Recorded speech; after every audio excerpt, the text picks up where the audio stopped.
Blizzard annonce enfin l'approche d'un filtre à loot pour Diablo 4, ce qui est une excellente nouvelle. La découverte d'un bug assez important chez le nécromancien qui lui donne une régénération infinie depuis le patch, et le drop du premier Shaco sur la saison 1 de Diablo 4. Yo la guilde, j'espère que vous lootez bien. Ici Camille en setup vacances et objectif moins de 60% de non abonnés. Alors pour ne pas manquer les prochaines vidéos, n'oubliez pas d'exploser ce bouton rouge. Sur ce, c'est parti.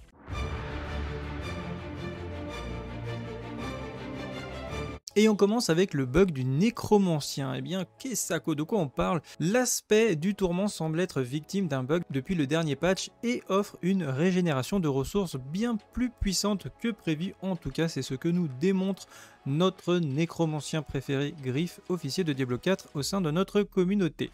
Il s'est penché sur le sujet pour vous fournir tous les détails.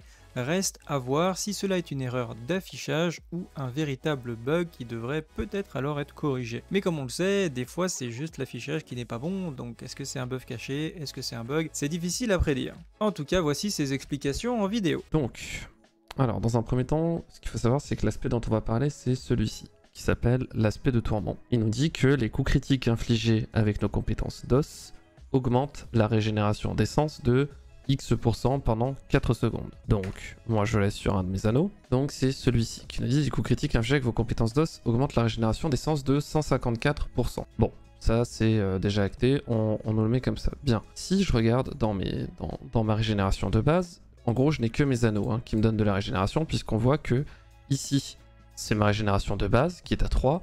Si jamais j'en ajoute, j'ai une nouvelle ligne qui s'ajoute avec génération d'essence. Donc j'ai bien de base 3 d'essence. Déjà, premier fait qui est marrant, c'est que je ne les ai du coup que sur mes deux anneaux. Le premier me donne 18,5.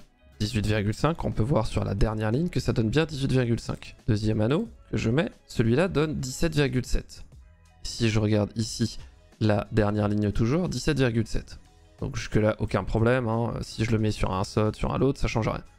Par contre, si j'ajoute le deuxième et que je fais l'addition, donc 17,7 plus 18,5, bah en réalité, ça fait pas du tout cette valeur-là. C'est-à-dire que si on regarde, théoriquement, c'est censé faire 36,20. C'est-à-dire que ce n'est pas censé faire 39,6. C'est censé faire 36,20. Mais ça, on va le revoir un peu plus tard. Donc déjà, il y a déjà une couille dans le potage à ce niveau-là de pourquoi est-ce que cette essence-là s'ajoute. Mais bon, à la limite, soit, pourquoi pas. Donc cette addition-là, si je prends le tableau rapide que j'ai fait, effectivement, 3 fois le pourcentage qui est ici, ça me donne bien 4,19. 4,19, on est raccord. Donc ce qui fait que le calcul est juste. Il faut bien faire la valeur de base multipliée par la génération d'essence. Bien, mais c'est là où les choses vont prendre des tournures un peu bizarres. Donc je vais essayer de le faire en tapant. Ce qui est important à regarder comme ligne, c'est ici, le 4,19 qui est ici. Puisque moi, comme on le rappelle, j'ai juste un anneau qui augmente de 154%. Du coup, 154%, on va voir à combien passe mon 4,19 qui est ici. Alors, où est-ce qu'il y a des monstres? Voilà, le 4,19 se transforme en 26,99. Donc 26, sachant que là au maximum, tu vois, je monte à 230 d'essence. Et ça me soigne 230, ça me soigne du coup 27 d'essence par seconde. Et ce 27, tu vois, là il repasse à 4,19, mais la génération d'essence, elle ne bouge pas. Donc le multiplicateur ne vient pas s'ajouter dedans. Ce qui fait que si je reprends mon tableau qui est ici, 154% de régénération, quand je fais ma formule, théoriquement, je suis censé arriver à 10,64. Quand tu fais 154% multiplié par la valeur qui est ici. Donc tu es censé arriver à 10,64. Pourtant, j'arrive à 26,99. Et donc quand tu calcules le multiplicateur réel, c'est-à-dire la valeur que m'augmente quand je passe de 4,19 à 26,99, ça me fait une augmentation de 544%. Et ça, c'est juste énorme. Parce que du coup, avec le cœur qui est ici, celui-là me dit que je draine 5 points d'essence toutes les secondes, mais j'ai 94% de dégâts supplémentaires en multiplicateur avec un autre bucket. Et donc, 5 points d'essence, mais si j'en régène 27, et je l'ai tout le temps, puisque il suffit juste que je fasse des coups critiques avec mes compétences os, j'en fais tout le temps. Les hypothèses auxquelles on avait réfléchi, c'est vu qu'il y a marqué les coups critiques infligés avec vos compétences d'os.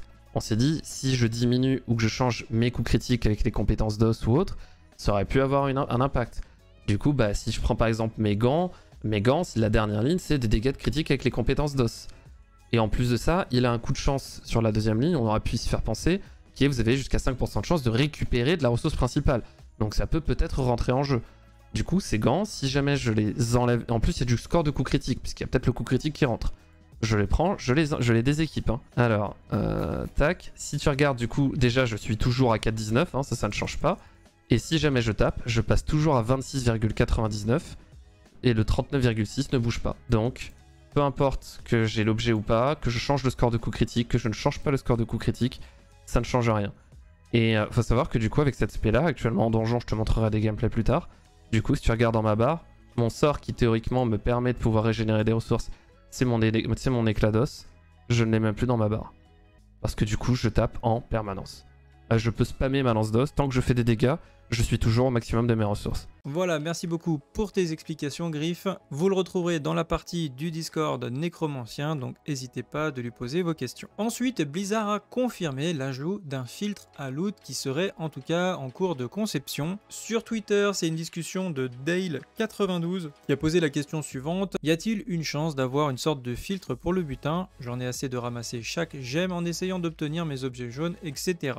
Rod Ferguson a dit « C'est clairement dans notre liste de tâches à faire ». Alors déjà, qu'est-ce que c'est un filtre à loot, hein, pour ceux qui ne sauraient pas, un filtre à loot, c'est un outil de fonctionnalité intégré dans certains jeux vidéo, en particulier dans des jeux de rôle ou des looter-shooter ou ARPG, qui permet aux joueurs de personnaliser l'affichage et la collecte des objets qu'ils trouvent dans le jeu. Cette fonctionnalité est particulièrement utile dans les jeux où vous avez des tonnes et des tonnes d'objets qui sont régulièrement lootés par les ennemis, ce qui est le cas effectivement de Diablo 4, d'autant plus quand ils ont augmenté la densité il y a quelques jours. Et donc un filtre à loot va vous permettre de personnaliser l'affichage et décider donc quel type d'objet vous souhaitez faire apparaître à l'écran, comme par exemple ne laisser que les objets de haute qualité. Sur Diablo 4, on pourrait imaginer de filtrer par type d'objet, par exemple si vous cherchez que des anneaux avec un affixe coup critique, dégâts critiques, bouclier par exemple, et bien au moins quand vous avez ces trois conditions, enfin ces quatre conditions qui sont réunies, l'objet apparaît et soit peut-être vous allez pouvoir looter en passant tout simplement dessus, ou à ce moment-là il aura une couleur différente quand il va tomber au sol, peu importe, mais dans tous les cas ça nous permet de voir beaucoup plus facilement quels sont les objets qui nous intéressent. Donc clairement les avantages du filtre à loot, ça va faire qu'on va passer beaucoup plus de temps à jouer plutôt qu'à scruter notre inventaire des heures et des heures pour essayer de déterminer quels sont les objets intéressants et finalement beaucoup plus s'amuser au final. Après il faut pas oublier que Blizzard l'a dit que c'était dans leur backlog, donc c'est à dire que c'était dans les choses à faire, mais après est-ce que ça va être pour le prochain patch, est-ce que ça va être pour la prochaine saison ou dans plusieurs saisons, ça c'est difficile de le déterminer. De votre côté, que pensez-vous du filtre à loot? Est-ce que c'est une bonne idée? Dites-le moi en commentaire. On a eu également le premier loot de Shaco sur la saison 1 de Diablo 4. Personnellement je trouve que les Uber uniques ont vraiment peu ou pas du tout d'intérêt dans Diablo 4, c'est vraiment voilà, c'est le seul intérêt pour moi d'avoir ces objets dans le jeu, c'est que quand ils drop, c'est tellement incroyable qu'on en fait une news. Moi personnellement, je trouve que ce genre d'objet en tout cas devrait être là pour récompenser les joueurs qui s'investissent le plus d'une manière ou d'une autre, ou qui font des performances dans le jeu. Alors c'est vrai qu'on n'a pas de leaderboard, on n'a pas d'objectif endgame assez poussé peut-être dans le jeu pour permettre potentiellement d'augmenter les chances de loot sur les uniques, je ne sais pas, mais j'espère en tout cas que Blizzard va réfléchir à comment récupérer ces objets là pour que ce soit un peu plus accessible pour, on va dire, au moins 1% des joueurs, puisque là on est place parce que là du coup on est plus sur 0,00001% des joueurs. Enfin bref, ça n'a absolument aucun sens. Autant les objets ne seraient pas dans le jeu, ça changerait pas grand chose. Et enfin, un giveaway de 40 € en G2A. Vous pouvez acheter le jeu de votre choix, que ce soit Diablo ou un autre jeu. Vous pouvez vous inscrire tout simplement en dessous. Vous allez vous mettre donc dans les participants. Dès qu'on est à 300 participants, et bien tout simplement je ferai tourner la roue. Et donc du coup ça veut dire que potentiellement on peut faire tourner une roue par jour, comme je l'avais expliqué dans la dernière vidéo. Donc n'hésitez pas de vous inscrire et je remettrai un autre giveaway. Il y a d'ailleurs régulièrement des giveaways sur Discord, en plus des informations que vous trouverez sur Diablo 4, donc n'hésitez pas de nous rejoindre. Voilà, pour ma part c'est tout pour aujourd'hui, j'espère que cette vidéo vous a plu. Si c'est le cas, n'hésitez pas de la liker et la partager. Sur ce, salut à tous, salut la guilde et à bientôt, ciao. Merde, on se rappelle, c'est la régénération d'essence qui faut... Putain...